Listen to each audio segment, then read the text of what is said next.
മധുവന്തിയോ Yemen കല്യാണിയോ? അതൊരിക്കലും മേഘമൽഹാറല്ല. ജനലിനോട് ചേർന്ന് കിടന്ന് ഒന്നുകൂടി കാതോർത്തു. ഇതൊന്നുമല്ല.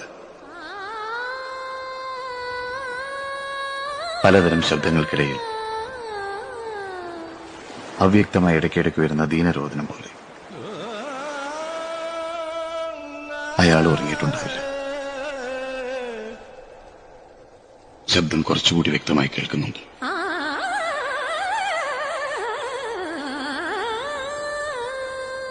അതൊരാലാപാണ്.